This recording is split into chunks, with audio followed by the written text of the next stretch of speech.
Welcome back students to Shankar's Physics Tutorials. இன்னைக்கு நம்ம பார்க்க போறது class 12 Physics Unit 4 Electromagnetic Induction and Alternating Currentல இருந்து example 4.1 தான் பார்க்க போறோம். Question என்ன கொடுத்திருக்காங்கன்னா ஒரு சர்க்குலர் ஆண்டனா இருக்கு. ஸோ இதை சர்க்குலர் ஆண்டனாவை கன்சிடர் பண்ணிக்கோங்க. இதோட ஏரியா வந்து 3 மீட்டர் ஸ்கொயர். இது ஏதோ ஒரு பிளேஸ்ல இருக்கு மதுரையில. இப்போ என்ன சொல்றாங்க, இந்த பிளேன் ஆஃப் த ஆண்டனா, இதுதானே அந்த பிளேன்ங்கிறது, அந்த தட்டு, ஒரு சாப்பாடு தட்டு வச்சுக்கோங்க, அந்த தட்டு. இது வந்து எர்த்ஸ் மேக்னெட்டிக் ஃபீல்டோட, அதாவது டைரக்ஷன் ஆஃப் எர்த்ஸ் மேக்னெட்டிக் ஃபீல்டோட 47 டிகிரி இன்க்ளைன் ஆயிருக்கு. அப்போ இப்படி இருந்த தட்டு நான் செலக்ட் பண்ணிக்கிறேன். இந்த தட்டு என்னவா இருக்கு, இன்க்ளைன் ஆயிருக்கு. எவ்வளோனா 47 டிகிரி. இந்த மாதிரி மாறி இருக்க வச்சுக்கலாமா? ஓகேவா? இப்போ நான் பேரலா, இப்போ இதுதான் மேக்னெட்டிக் ஃபீல்டுன்னு வச்சுக்கோங்க. முன்னாடி இந்த தட்டு இப்படி இருக்கு. ஸோ அந்த தட்டும் உன்னோட மேக்னெட்டிக் ஃபீல்டும் பேரலா இருக்குங்கிற பட்சத்துக்கு இப்போ இந்த தட்டை நான் என்ன பண்றேன், ஓரியன்ட் பண்ணி அந்த மேக்னெட்டிக் ஃபீல்டோட 47 டிகிரிக்கு இன்க்ளைன் ஆயிருக்கு அப்படின்னு நான் சொல்றேன். ஓகேவா? அப்போ எனக்கு நார்மல் எப்படி இருக்கும், முன்னாடி ஃபிளாட்டா இருக்கும் பொழுது நார்மல் இப்படி இருக்கும். கரெக்டா? அப்வர்ட் ட்ரான் நார்மல் தானே சொல்லியிருக்காங்க. அப்போ நார்மல்னா 90 டிகிரி டு த பிளேன் நம்ம கண்டுபிடிக்கணும். அப்போ இதை நான் இன்க்ளைன் பண்ணும்போது என்ன ஆகும், இதை நான் வந்து 47 டிகிரி இன்க்ளைன் பண்றேன் அப்படிங்கிற பட்சத்துக்கு அந்த நார்மலும் சேர்ந்து மாறுமா? ஸோ நான் இங்கே இதை நான் டயக்ராம்ல மாத்துறேன் பாருங்க. இப்போ இதையும் சேர்த்து நான் இன்க்ளைன் பண்ண அது மாறாது இல்லையா? ஏன்னா இப்போ ஒரு ஈட்டி மாதிரி நான் தட்டோட வச்சிருக்கேன். தட்டை சாய்க்க அந்த ஈட்டியோட டைரக்ஷனும் சேர்ந்து மாறும். அப்போ என்னோட பிளேன் இப்படி இருக்கு. அப்போ எவ்வளோ தூரம் இன்க்ளைன் ஆயிருக்கு அப்படின்னு பார்த்தீங்கன்னா 47 degree.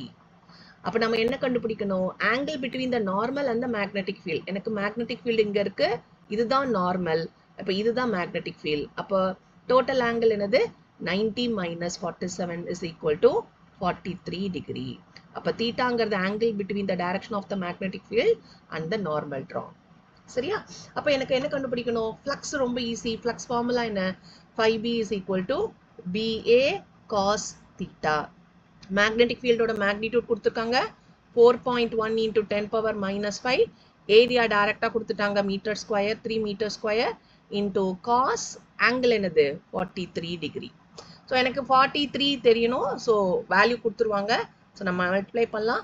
So 4.1 into 10 power minus 5 into 3 into 0.7314 multiply பண்ணீங்கன்னா என்ன ஆன்சர் வரும், இந்த புக்ல கொடுத்துருக்க ஆன்சர் டைரக்டா போட்டுறேன். So 89.96 into 10 power minus 6. ஏன்னா மைக்ரோன் கொடுத்துருக்காங்களா, மியூனா அதாவது 10 பவர் மைனஸ் 6ன்னு அர்த்தம். ஸோ யூனிட் வந்து 1 டெஸ்லா மீட்டர் ஸ்கொயர் போடலாம், ஆர் இதுக்கு பதிலாக வெப்பர் போடலாம். ஓகேவா? சரி, மல்டிப்ளை பண்ணி செக் பண்ணி பார்த்துக்கோங்க. So you will get this answer. இதுதான் மேக்னெட்டிக் ஃப்ளக்ஸ். அப்போ என்ன கண்டுபிடிக்கணும், பிஎன்ஏ தெரிஞ்சா அந்த ஆங்கிள் மட்டும், ஆங்கிள்ங்கிறது நம்ம கன்சிடர் பண்ணக்கூடிய பிளேனோட அவுட்வர்ட் நார்மலுக்கும் மேக்னெட்டிக் ஃபீல்டுக்கும் உள்ள ஆங்கிள், அதை மட்டும் நோட் பண்ணிக்கோ. ஓகேவா? ஸோ இதே மாதிரி தான் இப்போ எக்ஸாம்பிள் 4.2 பார்க்க போறோம். இங்க என்ன கொடுத்துருக்காங்கன்னா, திரும்ப சர்க்குலர் லூப் கொடுத்துட்டாங்க. இந்த மாதிரி ஒரு லூப் இருக்கு, அதோட ஏரியாவும் கொடுத்துட்டாங்க. மேக்னிடியூட் வந்து 5 into 10 power minus 2 metre square. அது வந்து ஒரு யூனிஃபார்ம் மேக்னெட்டிக் ஃபீல்டு. அப்போ அதோட magnitude of the magnetic field கொடுத்துட்டாங்க 0.2 டெஸ்லா. அதுல அது ரொட்டேட் ஆயிட்டு இருக்கு. இப்ப the loop rotates about its diameter perpendicular to the magnetic field as shown in the figure. இப்போ எனக்கு இதுதான் மேக்னெட்டிக் ஃபீல்ட். நான் இங்க கலர் சூஸ் பண்ணிக்கிறேன். எனக்கு இதுதான் மேக்னெட்டிக் ஃபீல்ட். இதோட டயமீட்டர் இதுவா? அப்ப மேக்னெட்டிக் ஃபீல்டும் இந்த டயமீட்டரும் பர்பெண்டிகுலரா இருக்கா? சரியா? அதான் இங்க கொடுத்துருக்காங்க. அப்பனா இந்த லூப் எப்படி சுத்தும், இதை வந்து ஆக்சிஸா வச்சுட்டு இந்த லூப் இப்படி சுத்தலாம். இது ஒரு ஆப்ஷன் இருக்கு. ஸோ அவங்க என்ன கொடுத்துருக்காங்க, if the loop rotates about its diameter perpendicular to the magnetic field, find the magnetic flux கேட்குறாங்க when the loop. ஸோ அது வந்து ஒவ்வொரு நேரத்துலையும் ஒவ்வொரு மாதிரி ஆங்கிள் வந்து வித் ஃபீல்டு மேக் பண்ண போது, அப்போ what is the magnetic flux கேட்குறாங்க. ஸோ ஃபர்ஸ்ட் கண்டிஷன் என்ன, find the magnetic flux linked with the loop when the plane is normal to the field. எனக்கு ஃபீல்டு டைரக்ஷன் அவங்க ஆல்ரெடி கொடுத்துட்டாங்க. இதுதான் magnetic field. Plane of the circular loop எப்படி இருக்கு, normal to the ஃபீல்டா இருக்கு. அப்படின்னா என்ன அர்த்தம், என்னோட தட்டு இந்த மாதிரி இருக்கு. அப்போ இதோட அவுட்வர்ட் ட்ரான் நார்மல் என் கேப்பும் மேக்னெட்டிக் ஃபீல்டும் ஒரே டைரக்ஷன்ல இருக்கு, அப்படிதான் அர்த்தம். ஸோ ரொட்டேட் பண்ணிட்டே இருக்கும்போது ஒரு பர்டிகுலர் டைரக்ஷன்ல என்னோட தட்டை நான் வந்து வெர்டிக்கலா இப்படி வைக்கிறேன். ஓகேவா? வெர்டிக்கலா வைக்கிறேன். அப்ப என்னோட நார்மல் இப்படி இருக்கும். மேக்னெட்டிக் ஃபீல்டும் அரே டைரக்ஷன். அப்ப தீட்டா வந்து 0. ஸோ இந்த மாதிரி இதுல அவங்க பிளேனோட ஓரியன்டேஷன் அது என்ன மாதிரி பொசிஷன்ல இருக்குங்கிறத கொடுப்பாங்க. ஆங்கிள் கண்டுபிடிக்கிறது நம்ம வேலை. சரியா? அப்போ 5b என்னவாயிடும்? அவங்க a கொடுத்துட்டாங்க, b கொடுத்துட்டாங்க. So 0.2 into 5 into 10 power -2 already அவங்க கொடுத்தாச்சு. அப்போ காஸ் ஆஃப் ஆங்கிள் என்னது? 0. காஸ் 0 வந்து 1. அப்போ சப்ஸ்டியூட் பண்ணோம்னா 5 இன்டூ 0.2 என்ன வரும்?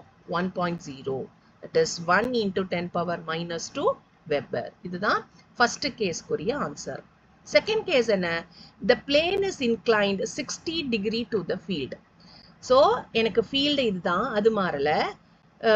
இந்த plane என்னவா இருக்கு? It is inclined to 60 degree அப்படின்னு சொல்றாங்க. அப்ப இந்த ஆங்கிள் வச்சுக்கலாமா?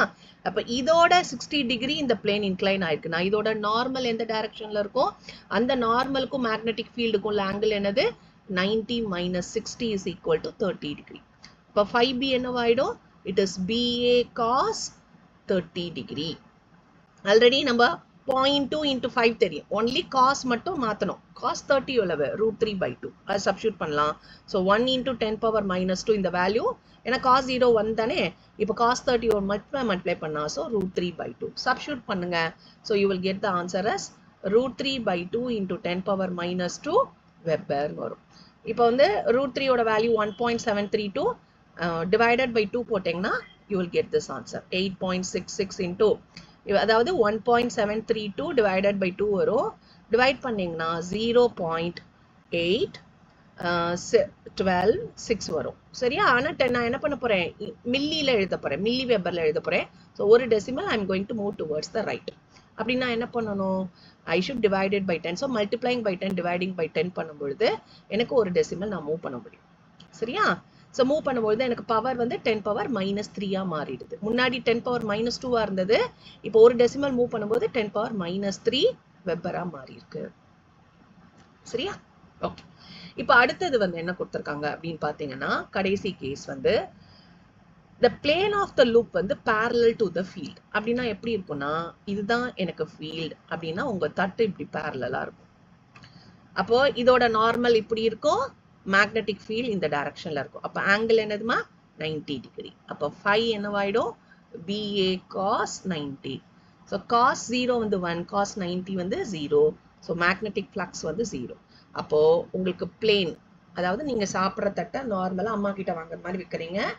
நம்ம கன்சிடர் பண்ணக்கூடிய ஒரு அம்பு மாதிரி இருக்கக்கூடிய மேக்னெட்டிக் ஃபீல்டு வந்து அதுக்கு பேரலா தொலைச்சிட்டு போகுதுன்னு வச்சுக்கோங்க. பர்பண்டிகுலரா இல்லாம பேரலா இருக்கு அப்படின்னா எனக்கு நார்மல் ட்ரான் இந்த டைரக்ஷன் ஃபீல்டு வந்து 90 டிகிரி இருக்கும். Angle between field and the normal, outward drawn normal. அப்போ 5 வந்து எனக்கு 0 ஆயிடும். அதான் அந்த இடத்துல கொடுத்துருக்காங்க. ஹோப் இந்த வீடியோ உங்களுக்கு ஹெல்ப்ஃபுல்லா இருக்கும்னு நினைக்கிறேன். தேங்க்யூ ஃபார் வாட்சிங் Shankar's Physics Tutorials.